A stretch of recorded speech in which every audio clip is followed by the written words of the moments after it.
Well, I think first of all, I'm looking forward to get back in the car. Obviously, we've been waiting now for quite a long time, and it started to feel like.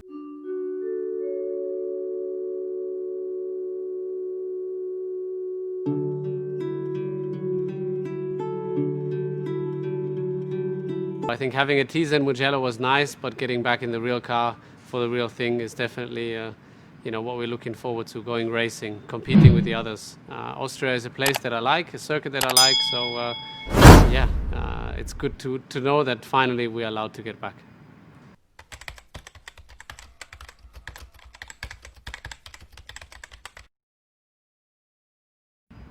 Well, dream about them, not as them as persons, but as people. But definitely dreamt about getting back in the car. Obviously it's been a long time. So when we go racing together. They are part of my racing, and surely when I dreamt about racing, they were also part of that dream.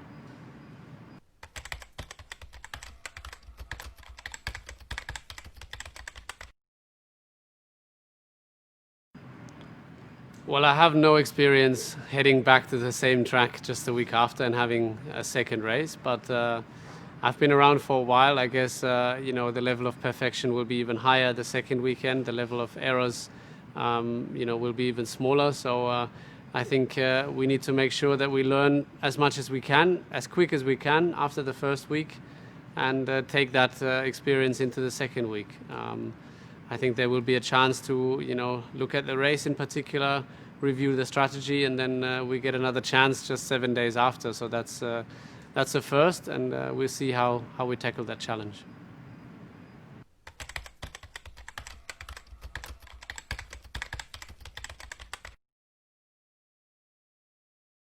Well, I think the best thing you can do is to start the season prepared. I think we've had such a long time now before of waiting, not knowing what type of season we will have. Now I think we, at least we know some of the schedule and a lot of races in a short time. So I think, the main work is done already. I think when we get to the races, obviously, it will be one race after the other. There's not much time to develop your physical state and so on. I think it's really trying to manage the level of stress, all the inputs, the information, the data, analysis and so on. So I think it's really about being disciplined and focused, and trying to focus on each race individually to try and make all of them count and get the most out of all of them.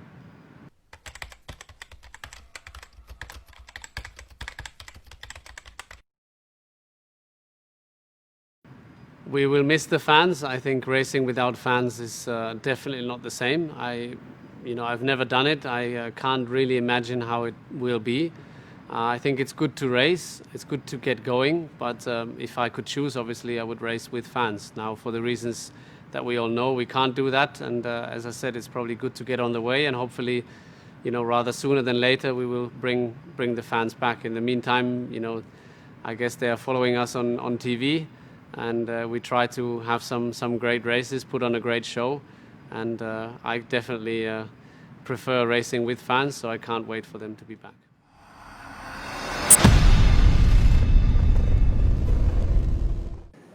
So, talking about my helmet, design, I think there's not that much to say. It's very simple. Obviously, I've got the German flag more or less across the helmet, and the reason being, obviously I'm German, and in terms of design, I like white as a color, even though maybe it doesn't qualify as a color, but simple and timeless design, and I think it's as simple as it gets, and probably timeless as well, so I'm quite happy with it.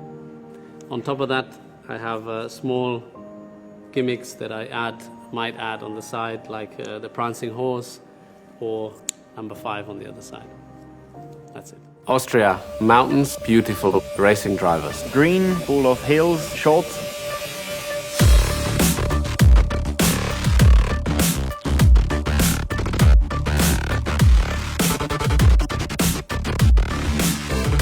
Short because it's a short track. It's actually one of my favorites of the calendar too. Racing drivers, first of all, obviously Niki Lauda, but also Gerhard. Green mostly because there's a lot of grass. it's great to go there, and it's one of the most beautiful venues we have in the calendar. Great variety of corners. It's fairly rare nowadays to have a very nice sequence of mid-speed corners, and that's what you find in Austria. So it's both very demanding for the power unit and for the chassis.